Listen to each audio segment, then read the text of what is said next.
Hello student, success coaching classes में आपका स्वागत है। यदि आप चैनल में पहली बार आए हैं तो चैनल को सब्सक्राइब कर लो और बेल आइकन को ऑल में प्रेस कर ले ताकि आने वाले सभी वीडियो को नोटिफिकेशन टाइम पर मिल जाए।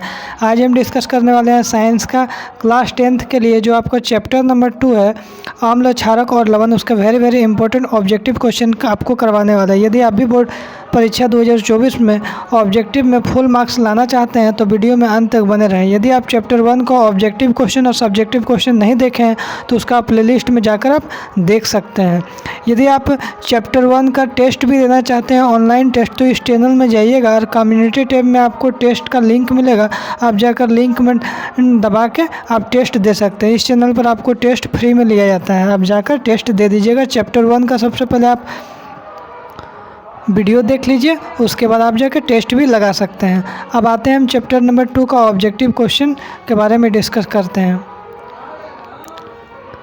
देखिए, सबसे पहला यहाँ पर क्वेश्चन बोल रहा है एक प्राकृतिक सूचक क्या है। तो एक प्राकृतिक सूचक क्या होता है आपका, याद रखिएगा, एक प्राकृतिक सूचक क्या होता है आपका लिटमस जो है ना, ये आपका प्राकृतिक सूचक है। क्लियर, यहाँ तक हो गया। अब देखिए प्रबल क्षारक क्या है, प्रबल अम्ल क्या है। तो देखिए याद रखिएगा प्रबल अम्ल क्या होता है, ये आपका एग्जाम में बहुत बार क्वेश्चन पूछा गया है। तो HCl हाइड्रोक्लोरिक अम्ल को हम लोग क्या बोलते हैं, प्रबल अम्ल बोलते हैं।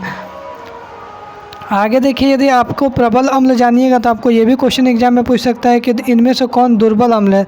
तो ये वाला जो आपको ऑप्शन नंबर ए है CH3COOH, ये आपका क्या हो जाएगा, दुर्बल अम्ल हो जाएगा। ये भी आप याद रखिएगा।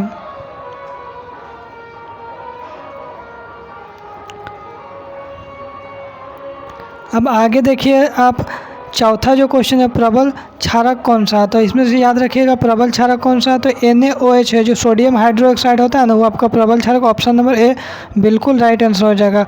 अब क्वेश्चन नंबर जो 5 देखिए, इनमें से कौन सा दुर्बल क्षारक है, ये भी आपका जानना जरूरी है। प्रबल क्षारक आप जान रहे हैं NaOH मतलब सोडियम हाइड्रोक्साइड होगा, तो दुर्बल क्षारक क्या होगा, तो याद रखिएगा Mg(OH2) होगा, मैग्नीशियम हाइड्रोक्साइड हो जाएगा। याद रहेगा। चलिए आगे बढ़ते हैं। अब देखिए यहाँ 6 क्वेश्चन बोल रहे हैं अम्लों को जल के साथ मिश्रित करने पर क्या उत्पन्न होते हैं। तो यदि अम्ल को जल में यदि मिश्रित करिएगा तो क्या देगा आपको, H+ आयन देगा। यदि आप क्षार को करिएगा जल में मिलाइएगा तो क्या देगा, OH- आयन देगा। ठीक है, क्लियर हो गया यहाँ तक। आगे बढ़िए। आगे क्वेश्चन बोल रहा है लिटमस विलयन बैगनी रंग का रंजक होता है जो निम्न में से किससे निकाला जाता है। तो याद रखिएगा लीचेन से निकाला जाता है। किससे निकाला जाता है, लीचेन से निकाला जाता है। आगे क्वेश्चन देखिए जल में घुलनशील क्षारक क्या कहलाता है। तो याद रखिएगा जल में जब घुलनशील जो क्षारक है तो क्या कहलाएगा, क्षार कहलाएगा। ऑप्शन नंबर बी बिल्कुल राइट आंसर हो जाएगा। आगे देखिए कोई विलयन लाल लिटमस को नीला कर देता है तो उसका pH मान क्या होगा।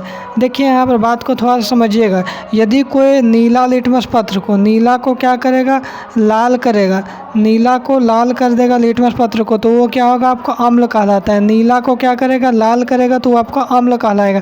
लेकिन यहाँ पर क्या बोला, लाल को नीला बोल रहा है। लाल को यदि आपको नीला कर दे रहा है लिटमस पत्र को तो ये आपका क्या कहलाएगा, क्षारक कहलाया जाएगा। तो क्षारक का जो pH मान कितना होता है वो आप पहले जान लीजिए। आपका 0 से 7 तक, 7 से कुछ आपका 6.9 तक मान के चलिए। 0 से 7 तक यह क्या होता है, ये pH मान अम्ल का होता है। जो 7 जो पूरी ये 7 होता है वो किसका pH मान होता है, उदासीन का होता है। और 7 से 14 तक जो होता है वो किसका pH मान आपका होता है, 7 से ऊपर 7.1 से लेकर 14 तक वो आपका क्या होता है, क्षारक का होता है। तो 0 से 7 तक ये क्या होता है, अम्ल का होता है। और 7 किसका होता है, उदासीन का होता है। 7 से 14 तक इसका होता है, क्षारक का होता है। यहाँ पर देखिए क्या बोला गया, कोई विलयन लाल लिटमस को नीला करता है, लाल को नीला कर रहा है। अब नीला को लाल करेगा तो क्या होगा, अम्ल होगा। लेकिन यहाँ लाल लिटमस पत्र को नीला कर रहा है मतलब क्या हो रहा है, क्षारक हो रहा है। अब यहाँ पर क्षारक क्या बताया था आपको, 7 से 14 के बीच में होना चाहिए। तो पहला ऑप्शन में 1 है तो ये भी नहीं होगा, 4 है ये भी नहीं होगा, 5 है तो ये भी नहीं होगा। तो इसका राइट आंसर क्या हो जाएगा, आपका 10 इसका राइट आंसर हो जाएगा। आगे देखिए कोई विलयन अंडे के पिसे हुए कवच से अभिक्रिया कर गैस उत्पन्न करता है जो चूने के पानी को दूधिया कर देता है। तो इस विलयन में क्या होगा, तो इसका देखिए राइट आंसर क्या आपका हो जाएगा, इसका राइट आंसर क्या हो जाएगा, HCl हो जाएगा, हाइड्रोक्लोरिक अम्ल हो जाएगा। आगे देखिए क्वेश्चन नंबर 11 देखिए अपच को चार करने के लिए निम्न में से कौन से औषधि का उपयोग होता है? अपच हो गया, यदि आप ज़्यादा खाना खा लिए, यदि आपका अपच हो गया तो कौन सा औषधि को उपयोग करते हैं? तो एंटासिड का हम लोग करते हैं। ऑप्शन नंबर जो सी है वो बिल्कुल राइट हो जाएगा, एंटासिड। आगे देखिए, साधारण नमक का रासायनिक सूत्र क्या है? साधारण नमक का रासायनिक सूत्र क्या होगा? NaCl। यदि इसका रासायनिक नाम बोलेगा तो आप क्या बोलिएगा? सोडियम क्लोराइड बोलिएगा, लेकिन यहाँ पर बोला सूत्र बोला तो NaCl हो जाएगा। नाम भी कभी कभी पूछता है, साधारण नमक का रासायनिक नाम बताइए, तो क्या बोलिएगा? सोडियम क्लोराइड बोलिएगा। आगे देखिए, यहाँ पर बोल रहा है विरंजक चूर्ण का रासायनिक सूत्र बताइए। और विरंजक चूर्ण का रासायनिक सूत्र क्या होता है? CaOCl2 होता है, CaOCl2 होता है, CaOCl2। ये बिल्कुल राइट आंसर हो जाएगा आपका CaOCl2। यहाँ पर देखिए L गायब है, यहाँ पर CaOCl2 इसका राइट आंसर हो जाएगा विरंजक चूर्ण का। आगे देखिए, बेकिंग सोडा का रासायनिक सूत्र क्या होता है? NaHCO3 हो जाएगा। क्या हो जाएगा आपका? सोडियम हाइड्रोजन कार्बोनेट हो जाएगा। आगे देखिए, CaOCl2 अभी तुरंत अभी पढ़े हैं, CaOCl2 यौगिक का प्रचलित नाम क्या है? तो हम लोग क्या पढ़े थे? विरंजक चूर्ण पढ़े थे। इसका राइट आंसर विरंजक चूर्ण हो जाएगा। आगे देखिए, धोने का सोडा का रासायनिक सूत्र क्या होगा? तो ये भी आपको बहुत इंपॉर्टेंट है। तो क्या होगा? Na2CO3.10H2 हो जाएगा। ये बिल्कुल राइट आंसर हो जाएगा। आगे देखिए, यहाँ पर बोला हुआ क्वेश्चन, प्लास्टर ऑफ पेरिस का रासायनिक सूत्र क्या होगा? तो प्लास्टर ऑफ पेरिस का रासायनिक सूत्र क्या होता है आपका? CaSO4 half H2O। CaSO4 half H2O क्या हो जाएगा? प्लास्टर ऑफ पेरिस का सूत्र हो जाएगा। यदि आपसे जिप्सम का पूछेगा, जिप्सम का सूत्र क्या होगा? तो सेम उसी टाइप का होता है, थोड़ा सा चेंज हो जाएगा। CaSO4.2H2O हो जाएगा। CaSO4.2H2O कहाँ पर है? देखिए यहाँ पर हो जाएगा CaSO4.2H2O, CaSO4.2H2O हो जाएगा। क्लियर है? यहाँ तक हो जाएगा। जिप्सम का सूत्र हो जाएगा। आगे देखिए, संगमरमर का रासायनिक सूत्र क्या होता है? तो कैल्शियम कार्बोनेट होता है, जो ऑप्शन नंबर 1 में बिल्कुल राइट हो जाएगा, CaCO3, जिसको हम लोग कैल्शियम कार्बोनेट भी बोलते हैं। आगे देखिए, चूना जल का रासायनिक सूत्र क्या होगा? तो CaOH2 हो जाएगा। इसको हम लोग कैल्शियम हाइड्रोक्साइड बोलते हैं। या तो इसको चूना जल बोलिए, या तो हम लोग बुझा हुआ चूना बोलिए, बात बराबर है। बुझा हुआ चूना का सूत्र बोलेगा तो आप यही बोलिएगा, CaOH2 हो जाएगा। इसका नाम क्या हो जाएगा? Calcium hydroxide. या चूना जल भी बोलेगा तो आपको यही आंसर बोलिएगा। चूना जल बोले तो फिर भी आपका CaOH2 हो जाएगा। आप बुझा हुआ चूना बोलेगा तो CaOH2 हो जाएगा।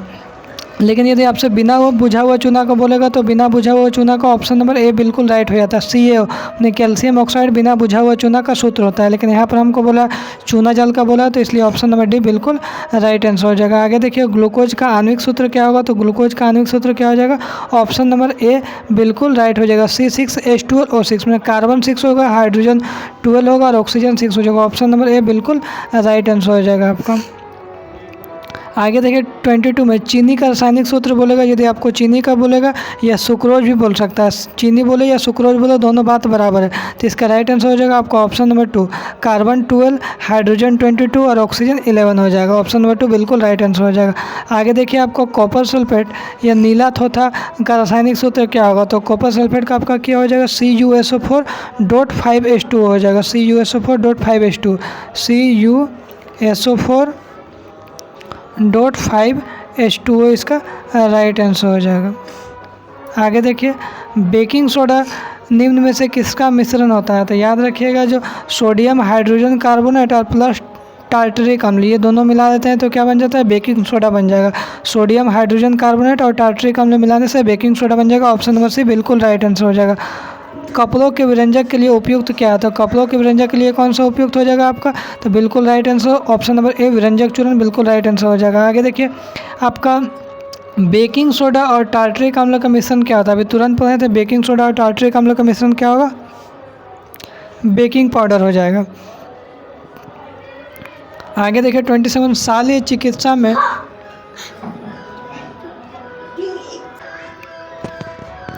शल्य चिकित्सा में टूटी हड्डियों के लिए प्रयुक्त होने वाले रासायनिक पदार्थ क्या था? आपको पता है, जो पेरिस प्लास्टर का हम लोग प्रयोग करते हैं। यदि हड्डी टूटा हुआ तो उसमें प्लास्टर पेरिस का प्रयोग करते हैं। ऑप्शन नंबर सी बिल्कुल राइट आंसर हो जाएगा। कठोर जल को मृदु बनाने के लिए या मृदु करने के लिए किस सोडियम यौगिक का उपयोग किया जाता है?